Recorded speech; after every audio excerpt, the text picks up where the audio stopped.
오늘 주시는 하나님 말씀 신명기 25장 13절에서 19절 말씀입니다. 너는 내 주머니에 두 종류의 저울추 곧 큰 것과 작은 것을 넣지 말 것이며 내 집에 두 종류의 돼 곧 큰 것과 작은 것을 두지 말 것이요 오직 온전하고 공정한 저울추를 두며 온전하고 공정한 되를 둘 것이라. 그리하면 내 하나님 여호와께서 내게 주시는 땅에서 내 날이 길리라. 이런 일들을 행하는 모든 자, 악을 행하는 모든 자는 내 하나님 여호와께 가증하니라. 너희는 애굽에서 나오는 길에 아말렉이 내게 행한 일을 기억하라. 곧 그들이 너를 길에서 만나 내가 피곤할 때에 내 뒤에 떨어진 약한 자들을 쳤고 하나님을 두려워하지 아니하였느니라. 그러므로 내 하나님 여호와께서 내게 기업으로 주어 차지하게 하시는 땅에서 내 하나님 여호와께서 사방에 있는 모든 적군으로부터 내게 안식을 주실 때에 너는 천하에서 아말렉에 대한 기억을 지워버리라. 너는 잊지 말지니라. 아멘. 여러분 반갑습니다. 오늘 말씀은 신명기 25장 말씀입니다. 우리가 작년 후반기까지 하다가 잠시 멈추었던 신명기 강해를 오늘부터 다시 시작하려고 합니다. 신명기 말씀은 우리가 나누었듯이 광야 생활을 마치고 가나안 전쟁을 목전에 두었을 때 모세가 백성들에게 했던 세 편의 설교, 이 설교를 모아놓은 것이 신명기 말씀입니다. 그 전반부에는 10계명이 나옵니다. 첫 번째와 10가지의 계명까지 이렇게 지켜야 한다. 전반부엔 10계명이 나오고 12장 이후에서 25장까지는 10계명의 이 하나하나의 계명을 순서대로 실천적인 법들과 실천적인 계명으로 설명해주는 그 순서가 나오죠. 오늘 25장 13절 이하의 말씀은 10번째 마지막 계명, 내 이웃의 아내를 탐내지 말라. 이 계명에 대한 실천적인 법을 설명하는 부분이 되겠습니다. 내 이웃의 아내를 탐내지 말라. 출애굽기 20장 17절에서는 내 이웃의 아내나 남종이나 여종이나 소나 나귀 무릇 이웃의 소유를 탐내지 말지니라. 그러니까 내 것이 아닌 다른 사람의 것을 탐내지 마라. 이것은 욕심, 탐욕에 대한 계명이 되겠습니다. 그래서 13절 이하의 설명을 하기를 너희는 두 개의 추를 갖지 말고 두 개의 되를 갖지 말라. 두 개의 추를 갖지 말라. 거래하는 사람이 저울을 잴 때 어떨 때는 무거운 추를 쓰고 어떨 때는 가벼운 추를 쓰고, 곡식을 파는 사람이 한 대, 두 대, 곡식을 사고 팔 때 어떨 때는 큰 되를 썼다가 어떨 때는 작은 되를 쓰고 자기의 유익을 위해서 남을 속이는 행위들, 이런 것을 하지 말라 이 말입니다. 17절 이하에 보면은 아말렉이 너희에게 행한 일을 잊지 말고 기억하라 이랬습니다. 아말렉은 광야에서 백성들을 공격했던 그런 민족이죠. 그 방법이라는 것이 민족과 민족 간의 전쟁, 전투 이런 것이 아닙니다. 그 뭐냐? 내용을 보면 사실상 도적질에 가까운 일을 그들이 했습니다. 백성들이 광야를 지날 때 몹시 피곤한 때를 기다려 뒤에 떨어진 약한 자들을 공격하였더라. 그러니까 사람들이 행로에 고나여서 피곤해질 때 제일 뒤에 떨어진 약한 자들을 공격하여서 그들의 물건을 탈취한 것, 이것은 전쟁이 아니라 도적질이죠. 그러니까 이런 것을 하지 말라 이 말입니다. 그러니까 사람들이 왜 저울을 속이고 왜 도적질을 하고 이렇게 하는 이유가 뭐냐? 그것은 사람의 내면에 있는 욕심 때문이다 이렇게 말하는 겁니다. 여러분, 모든 사람의 본성에는 이기적인 본성이 있습니다. 사람은 다 그렇습니다. 사람은 우리 원죄를 가지고 태어난 사람이기 때문에 모든 사람의 마음에는 이기적인 본성이라는 것이 있습니다. 인간은 완전한 존재가 아니라 불완전한 존재입니다. 완전한 존재라면 내 안에 다 채워졌으므로 또 갈망할 것도 없고 부족한 것이 없습니다. 그러나 인간은 피조물이므로 우리는 본질상 불완전한 존재라 이 말입니다. 그래서 우리 안에는 평생을 영원히 결핍이 있고 공허함이 있습니다. 그게 사람이란 존재예요. 뭔가 부족하니까 자꾸 뭘 갖다 우리를 채우려 하는 이 이기적인 본성이 우리에게 있는 것이죠.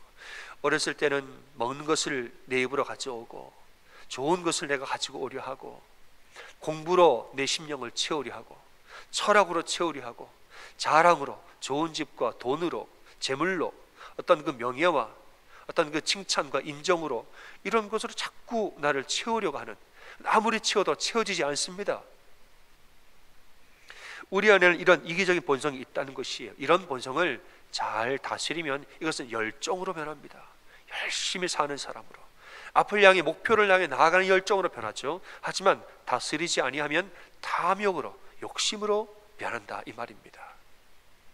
근데 하나님은 우리 안에는 이런 이기적인 본성들을 믿음으로 다스리고 은혜로 다스려서 너희는 욕심 부리지 말고 열정적인 삶을 살아야 한다. 이것이 10번째 계명의 정신이 되겠습니다. 여러분, 남의 것을 탐내지 말라, 이 계명은 우리 안에 있는 욕심을 다스리라 라는 말씀입니다. 골로새서 3장 5절은 그러므로 땅에 있는 지체를 죽이라 이랬습니다. 우리 안에 땅의 것이 많죠. 이런 것은 죽여야 한다. 곧 음란과 부정과 사욕과 악한 정욕과 탐심이니 탐심은 우상 숭배니라 말하죠. 우리에게 욕심을 다스리라. 왜냐? 욕심은 우상 숭배이기 때문에 그렇다.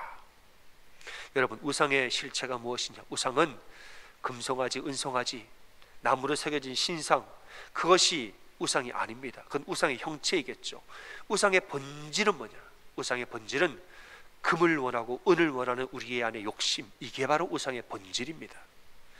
금덩어리, 은덩어리가 그 자체가 우상이 아니라 금덩어리를 원하고 은덩어리를 원하는 우리의 이 본성, 이기적인 본성과 욕심의 이 덩어리, 우리 안의 욕심 그 자체가 바로 우상의 본질인 것입니다. 그래서 우상이 만연한 곳에 가면은 인간의 욕심이 끝없이 펼쳐집니다. 우상을 아무렇지도 않게 만연한 곳에 가면은 다들 자기를 위해서 살지 남을 위해 좋은 일을 하는 사람 없는 것이에요. 약육강식과 적자생존, 약한 사람은 강한 자의 밥이 되고 약한 자는 강한 자의 도구로 쓰임받고 도구로 사용되다 버려지고, 이런 나라에는 평화가 없는 것입니다. 알렉산더 대왕은 우리가 잘 알고 있죠. 그는 정복전쟁을 통하여서 순식간에 어마어마하게 큰 헬라 제국을 만들었던 왕입니다. 이 왕이 전쟁을 다 끝내고 돌아오는 길에 병을 얻어서 중간에 숨을 거두게 됐죠. 이 사람이 너무 젊은 나이에 죽었기 때문에 마땅한 후계자가 없었습니다. 그러니까 신하들이 걱정을 합니다. 왕이 죽으면 이 큰 나라는 누가 다스리게 되는가? 신하들이 이제 물어봤다고 그래요. 숨을 거두기 직전에 왕에게, 왕이요, 당신이 죽으면 이 제국은 누가 다스립니까? 또 알렉산더가 한마디를 하고 죽었다고, 이제 그런 이야기가 있죠. 무슨 말을 했느냐? 가장 강한 자가, 이러고 죽었다는 거예요. 당신이 죽으면 이 큰 나라는 누가 다스립니까? 가장 강한 자가. 그래서 죽었어요. 이 말을 들은 이제 그 다음에 사람들이 가장 강한 사람이 차지하는 거구나. 그때부터 나라가 4개로 갈라져서 서로 죽고 죽이는 치열한 전쟁을 벌였다는 거 아닙니까? 강한 자가 먹는 거니까 서로 강하려고 그렇게 싸웠다는 거 아닙니까? 여러분, 욕심이 지배하는 세상은 이렇습니다. 반면에 하나님 나라는 어떤가? 이스라엘 백성들 가나안의 정복 전쟁을 다 마치고 이제는 12지파가 땅을 분배하는 때가 옵니다. 이제는 자기의 땅을, 우리의 지파가 어느 땅을 차지할 것인가 분배를 하는데, 이때 보면 강한 지파라고 해서 자기 마음대로 땅을 가져가지 않습니다. 그렇게 못해요. 그럼 어떻게 하느냐? 제비 뽑기로 지파의 땅을 정했다는 거죠. 물론 각 지파의 인원수는 고려를 합니다. 인원이 많은 지파가 있고 적은 지파가 있고, 이것은 고려하지만 그러나 결정적이고 구체적인 분배, 이것은 제비뽑기를 통하여 하나님 손에 올려드렸다라고 말하는 것이에요. 이로 인하여서 분배의 과정에서 어떠한 잡음도 없고 아주 평화롭게 분배의 과정이 맞춰졌다라는 겁니다. 여러분, 사람의 마음속에 좋은 땅에 살고 싶은 마음이 왜 없겠습니까? 노른자위 땅이 있고 농사 잘 되는 비옥한 땅이 있고 사람들 살기 좋은 땅이 있습니다. 거기 살고 싶은 마음은 왜 없겠습니까? 많은. 그러나 그런 이기적인 본성을 하나님 믿음으로 다스리고 그 마음을 다스리고 하나님 믿을진데, 하나님 다 너에게 알맞게 주실 것을 믿을진데 하나님께 올려드려라. 제비를 뽑아서 하나님의 뜻에 따라서 순종함으로 배분을 했더니 그 땅에는 평화가 임했다는 겁니다. 여러분, 사람이 욕심을 따라가면 한도 끝도 없습니다. 바다는 메워도 사람의 욕심은 절대로 메울 수 없다, 이런 말이 있죠. 저 넓고 깊은 바다는 흙으로 메우는 한이 있어도 사람의 욕심이라는 것은 끝이 없으므로 절대로 메울 수 없노라. 사람의 욕심을 따라 살기 시작하면은 한도 끝도 없이 제어가 되지 않습니다. 가져도 더 가지고 싶고, 더 가져도 또 더 가지고 싶고, 계속해서 가지고 부족한 것이 사람의 본성입니다. 한도 끝도 없이 제어가 되지 않는 거예요. 근데 욕심이라는 것은 인간의 본성이라고 했는데, 이 본성을 어떻게 우리가 제어를 합니까?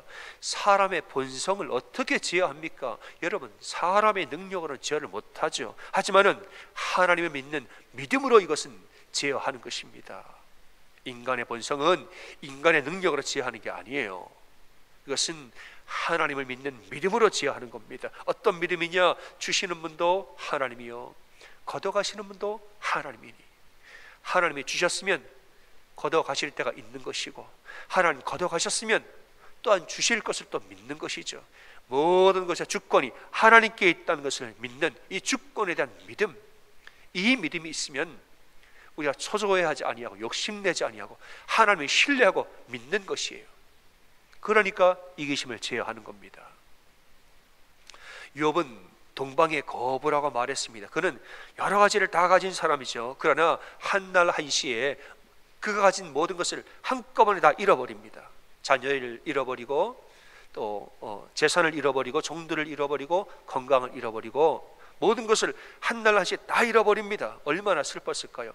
욥은 너무너무 슬픈 나머지 겉옷을 찢고 머리털을 밀고 땅에 엎드려서 통곡을 합니다. 너무 슬프니까. 하지만은 이 통곡과 슬픔에 사로잡혀 있지 아니하고 얼른 정신을 차려서 이렇게 고백을 합니다. 욥기 1장 21절 이하에, 내가 모태에서 알몸으로 나왔사온즉 또한 알몸이 그리로 돌아갈지라. 주신 이도 여호와시요 거두신 이도 여호와시오니 여호와의 이름이 찬송받을지어다. 이 모든 일에 욥이 범죄하지 아니하고 하나님을 향하여 원망하지 아니하니라 말하고 있습니다. 참 대단한 믿음이죠. 모든 주권은 하나님께 있으니까 하나님이 주셨으니 가져가는 분도 하나님이요, 가져가셨으면 또다시 주실 분도 하나님이요. 하나님 믿는 거예요. 뭐냐? 하나님 분명히 나를 사랑하셔. 그러므로 하나님 가져가셨으면 분명히 나를 사랑하실진데 또 주실 거야. 하나님 믿는 거예요. 물론 마음으로는 너무너무 슬프죠. 그러나 마음으로는 너무너무 슬프지만은 거기에 갇혀있지 아니하고 정신을 차리고 의지적으로 믿음을 선포하고 지금 있는 것입니다. 이렇게 선포하는 믿음이 있기 때문에 그는 절망하거나 원망하지 않고 무엇보다도 하나님 앞에 범죄하지 아니하였다 말하고 있는 거예요. 또한 우리는 어떤 믿음으로 욕심을 제어하는가? 로마서 8장 28절에 하나님을 사랑하는 자, 곧 그의 뜻대로 부르심을 입은 자들에게는 모든 것이 합력하여 선을 이루느니라. 우리는 이 믿음으로 욕심을 제어합니다. 하나님을 사랑하는 자, 또한 그의 뜻대로 그의 뜻을 따라 살기를 간절히 사모하는 사람들, 이러한 사람들은 모든 것을, 기쁜 일이든 슬픈 일이든 모든 것을 다 합력하여서 결국에는 선한 길로 인도하신다는 이 믿음, 이 믿음이 우리의 욕심을 제어한다는 것입니다. 사실 저는 이 팬데믹이 시작되고 얼마 되지 않아서 말씀을 보다가 로마서 8장 28절 이 말씀 제가 은혜를 너무너무 받았습니다. 다들 기억하겠지만은 팬데믹 초기에 우리가 다 참 미래를 알 수 없었죠. 모든 것이 바뀌어지고 세상이 바뀌어진다 그런 말을 얼마나 많이 했는지, 어떻게 바뀌어지는 미래가 어떻게 될 것인가 우리로서는 알 수가 없었습니다. 깜깜한 미래였던 거죠. 앞으로 우리는 어떻게 살아야 하나 이것조차 모르는 그게 팬데믹 초기에 그랬습니다. 참 마음이 암담한 가운데에 말씀을 보는데 그렇게 말하는 거예요. 염려하지 마라. 너 하나님을 사랑하느냐? 또한 그의 뜻대로 살기를 사모하느냐? 그러면 모든 일을 합력하여 분명 하나님 선으로 인도하신다. 진리의 말씀을 우리 마음에 주시니까 저는 얼마나 은혜를 받았는지 몰라요. 이 말씀 붙들고 저는 팬데믹을 아주 강건하게 이긴 기억이 있습니다. 그래서 저는 우리 성도님들과 로마서 8장 28절 얼마나 많이 이야기를 나눴는지 몰라요. 근데 아마 보니까 우리만 그런 게 아닌 것 같아요. 얼마 전에 이 책방을 보니까 롬8 28이라는 책이 나왔더라고요. 롬8 28. 얼마나 많은 사람이 이 말씀에 은혜를 받고 그랬겠습니까? 여러분, 이 말씀을 보세요. 하나님이 어떤 사람을 선으로 인도하십니까? 욕심내는 자를 선으로 인도합니까? 하나하나 그냥 이거 내가 가져야지, 저거 내가 가져야지, 뭐든지 열심히 취하고 가져가고 가져가는 사람, 하나님 그런 사람을 선으로 인도하십니까? 아니에요. 그럼 누구를 인도하십니까? 하나님을 사랑하는 자, 또한 그의 뜻대로 살기를 간절히 소원하고 하나님 뜻대로 사는 자, 하나님은 그런 사람을 선으로 인도해 주신다는 거예요. 여러분, 너무 여러분 인생을 사실 때 너무 여러분 욕심내지 말고 하나님의 말씀 위에 바로 서는 여러분 되시기를 바랍니다. 너무 욕심내고 이걸 하지 못해서 노심초사하고, 여러분 너무 그렇게 하지 마세요. 하나님 다 아시고 다 주시고 다 인도하십니다. 중요한 것은 우리의 믿음이에요. 믿음 위에 바로 서는 게 제일 중요한 겁니다. 내 생각에는 이걸 가져야 행복하겠다 하지만은 여러분 진짜 오래 행복하는 길은 믿음 위에 바로 서는 겁니다. 내가 저걸 꼭 가져야 행복할 것 같지만 정말 행복한 길은 하나님 뜻대로 사는 거예요.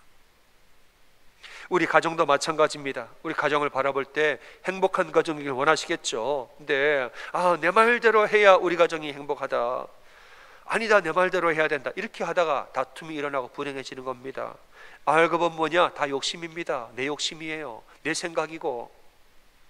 정말 가정이 행복해지려면 믿음의 가정이 되어야 하는 것입니다.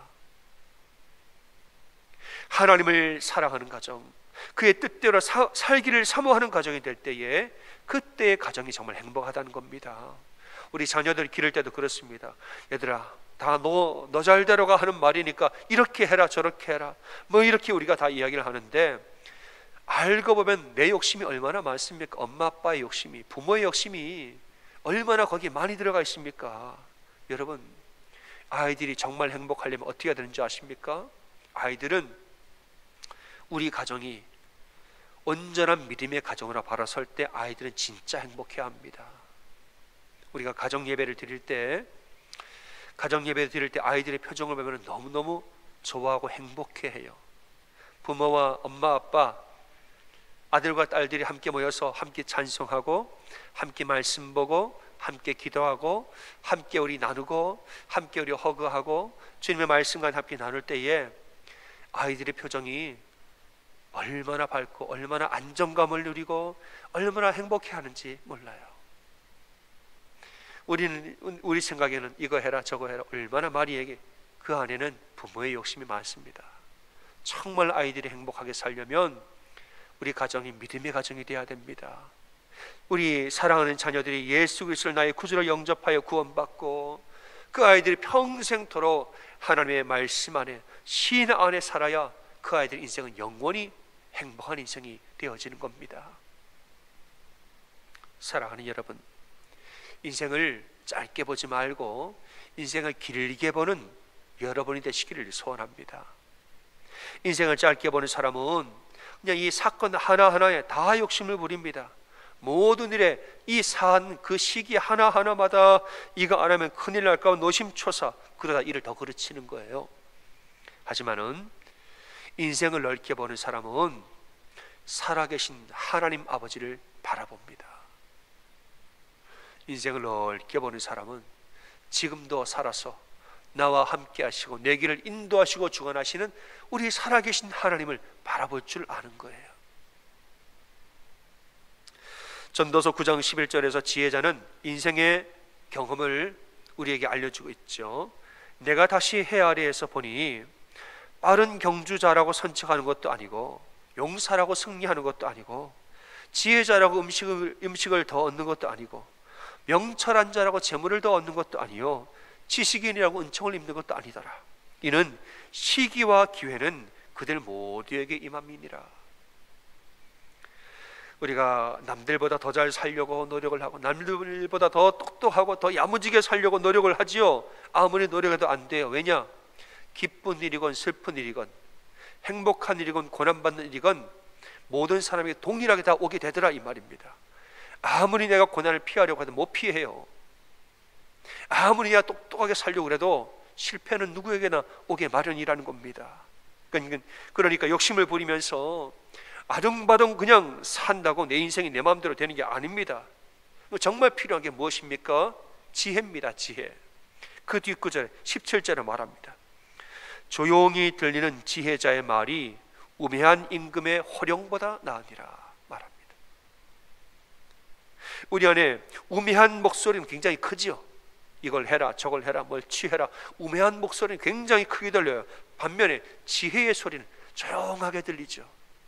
하지만 그 조용한 지혜가 우리를 진정한 행복으로 인도한다는 겁니다. 한국의 큰 회사에 수석 전무로 계시던 장로님 한 분이 계셨습니다. 수석 전무는 굉장히 높은 위치죠. 이분이 또 신실한 장로님이시라 그 밑에 이제 임원들, 그 회사의 임원들을 데리고 이분이 이제 직장에서 1:1 제자 훈련을 시켰다는 거예요. 아주 신실한 장로님 있죠. 임원들이니까 이제 그분들도 직분이 높은 분들이에요. 데리고서 1:1로 제자 훈련, 성경 공부를 다 시킵니다. 그러다가 이제 IMF의 구조조정의 한파가 그 회사에 몰려왔습니다.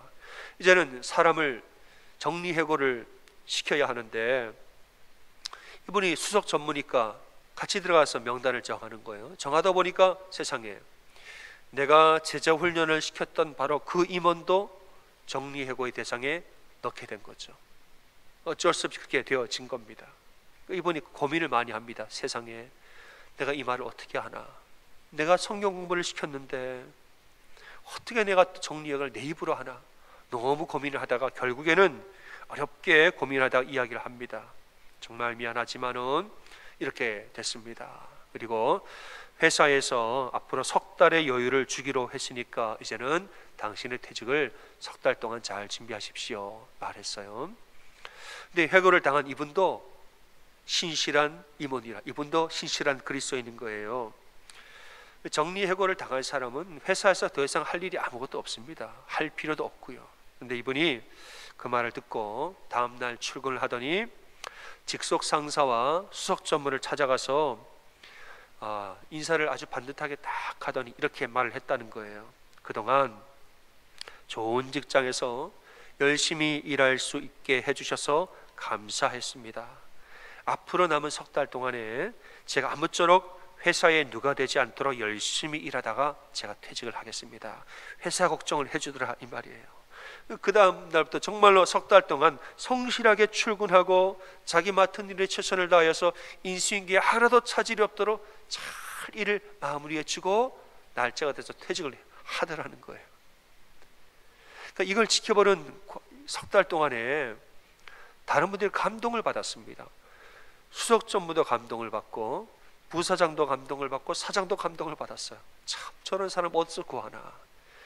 이미 퇴직을 했는데 회장님께 보고를 했다는 거예요. 회장님, 이만저만해서 이런 사람이 있는데 이런 사람 없습니다. 이런 사람 정말 귀한 사람입니다. 회장님이 그 얘기를 듣자마자 그 다음 날로 이분을 다른 자회사의 사장으로 임명을 했다는 겁니다. 실제 있었던 일입니다.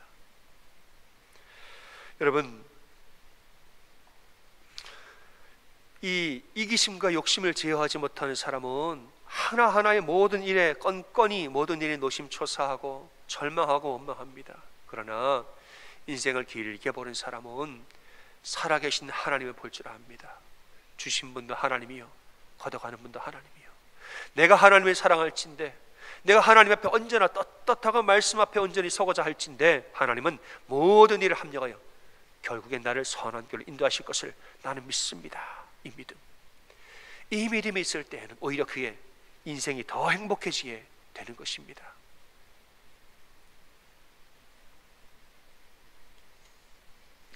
사랑하는 여러분 주어진 인생을 열심히 사시기 바랍니다. 주어진 인생을 열심히 사세요. 하지만은 욕심 부리지 말고 믿음 안에서 열심히 사셔야 합니다. 인간의 욕심을 부리면서 더 가져야지 노심초사 그렇게 열심히 사지 마세요. 믿음 안에서 주님을 믿는 믿음과 살아계신 하나님 믿는 이 믿음 안에서 열심히 사는 것이 하나님의 뜻인 것입니다. 욕심 부린다고 더 행복해지는 거 아닙니다. 욕심을 부리면 부릴수록 초조해지는 거예요. 우리 인생을 정말 행복하게 하는 것은 살아계신 하나님을 믿는 믿음입니다.